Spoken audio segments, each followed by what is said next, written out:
জাগরণ সৃষ্টি হয়েছে, সকল বিপদে আপদে তারা যেভাবে দাঁড়ানো শিখে গেছে, আজকে তার প্রমাণ এইটা দেখেন। যে যেভাবে পারে শুকনা কাপড় থেকে শুরু করে খাবার, শুকনা খাবার, টাকা, আর্থিক যেভাবে পারছে সহযোগিতা করছে। আমার এই ভাইদেরকে দেখেন, তারা কিশোর ইয়ং থেকে শুরু করে সব ধরনের এই ছোটো ভাই ব্রাদার সবাই মিলে কাজ করতেছে আমাদের এই সংগঠনে। দেখতে পাচ্ছেন তারা কিন্তু এখানে কোনো ধরনের তাদের সার্থকতা বলতে কিছু নেই, কিন্তু তারা এখানে কাজ করতেছে নিঃস্বার্থে। আমি যদি এই মুখগুলাকে আমি যদি আপনাদেরকে একটু দেখাই, দেখেন এরা কিন্তু নিঃস্বার্থে এখানে কাজ করে যাচ্ছে। তাদের এখানে স্বার্থ বলতে আসলে কিছু না। আসলে আমরা সবাই মানুষের বিপদে আমরা পাশে দাঁড়াবো, সেটা হচ্ছে আমাদের প্রধান কর্তব্য। আসলে দেখা যাচ্ছে বাংলাদেশে এখন পরিস্থিতি, যে বন্যা দেখা দিয়েছে কুমিল্লা, নীলফামারী, তারপরে হচ্ছে আপনার নোয়াখালী, ফেনী, জায়গায় জায়গায় মানুষ আটকে পড়ছে, বের হতে পারতেছে না, খাবার নাই, বাচ্চারা কি জীবন কষ্টে পার করতেছে। আমরা অ্যাডভান্স বয়স যুব সমাজ, আমরা সবসময় মানুষের পাশে এভাবে কাজ করতে চাই। আমরা সবসময় চাই অসহায় মানুষদের পাশে দাঁড়ানোর জন্য, বন্যা যারা আটকে পড়ছে তাদের পাশে দাঁড়ানোর জন্য। আমাদের অ্যাডভান্স বয়স যুব সমাজ সব সময় আমরা মানুষের পাশে আছি এবং সব সময় থাকব। আমরা শত শত রক্তের বিনিময়ে যেই স্বাধীনতা পেয়েছি, এরপর কি দেখলাম, ষড়যন্ত্র করে ভারত তাদের বাঁধের পানি আমাদের এইখানে ছেড়ে দিয়েছে। ফলে কি হয়েছে, আমাদের ফেনী, কুমিল্লা, নোয়াখালী পানির নিচে তলায় গেছে। কিন্তু আমরা কি জানি ভাই, জানি হচ্ছে কোনো নদীতে কেউ বাদ দিতে পারবে না। ইন্টারন্যাশনাল নদীর যে আইন আছে, কেউ বাদ দিতে পারবে না নদীতে। আপনি নদীর বাইরে বাদ দিতে পারবেন আপনার এলাকা সংরক্ষণ করার জন্য, কিন্তু নদীর উপরে বাদ দেওয়ার কোনো নিয়ম নাই।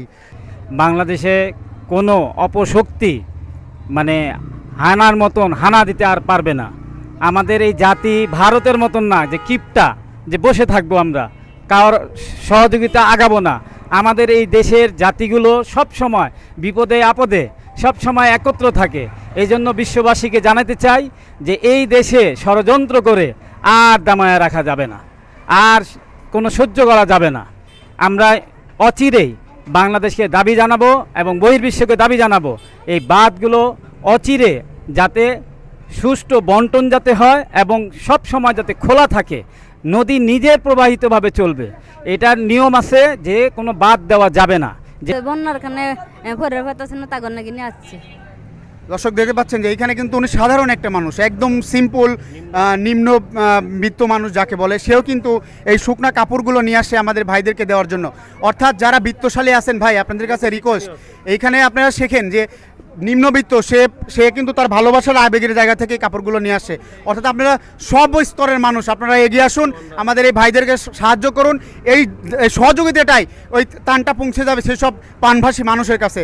আমরা বন্যার কারণে এই বাংলাদেশের যে যা হচ্ছে এই সময়ে, এই জন্য আমরা এই যে সাহায্য করতেছি মানুষদের জন্য।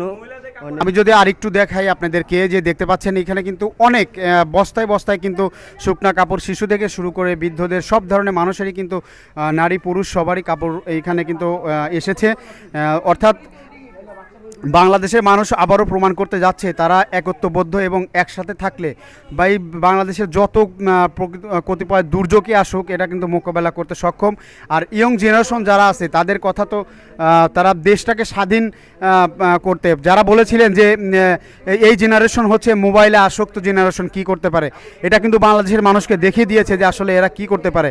আপনারা দেখুন এইখানে তারা এই যে এই শ্রমের বিনিময়ে কিন্তু তারা এই কষ্টগুলা তাদের কাছে মনেই হচ্ছে না, তারা যেন নিঃস্বার্থে তাদের নিজ দায়িত্বে কিন্তু কাজ করছে। আমরা দেখতে পাচ্ছি যে কাপড় কিন্তু আরও আসতেছে, অনেকে আরও এনে দিচ্ছে এলাকাবাসীর কাছে। আমরা আবেদন করেছিলাম, সবাই কিন্তু সবভাবেই কিন্তু সহযোগিতা করতেছে। যে এগুলো হচ্ছে আমার ব্যবসায়িক কাজের জন্য, আমি কাপড়ের ব্যবসা করি, মাঝখানে হচ্ছে অনলাইনের বিজনেস করি, সিসি ক্যামেরার কাজ করি, কিন্তু এগুলো হচ্ছে আসলে আমি বিক্রি করার জন্য আনছিলাম, কিন্তু আমি এগুলো এখন আর বিক্রি করব না। আমার টাকা পয়সা কোনো প্রয়োজন নাই, আমি চাই মানুষ হিসেবে যাতে আরেকটা মানুষ ভালো থাকুক, সেটা আমি আন্তরিকভাবে কামনা করছি, আল্লাহর কাছে দোয়া করি যে অনেক ভাইরা যেভাবে পানিতে আটকা পড়ছে, ওনাদের কাছে কোনো খাবার নাই, কাপড় নাই, ওনারা এক কাপড় পরে হচ্ছে ওইভাবে 24 ঘন্টা পার করতেছে, ওনারা কি অবস্থা আছে একমাত্র আল্লাহ জানে। এবং আপনারা ফেসবুকে দেখতেছেন